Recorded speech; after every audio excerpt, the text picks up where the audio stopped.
நெய் 100 ml இப்போ கொஞ்சம் சேர்த்துக்கிறேன். திருப்பி கொஞ்சம் சேர்த்துக்கலாம். தேங்காய் கொஞ்சம் சேர்த்துக்கலாம்.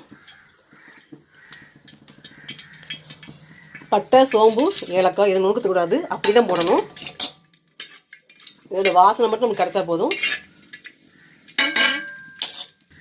நெய்யும் தேங்காயும் சேர்ந்தா ஊற்றிருக்கேன்.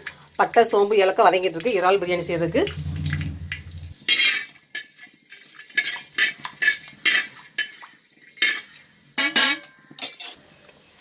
பெரிய வெங்காயம், பச்சை மிளகாய் சேர்த்துக்கலாம்.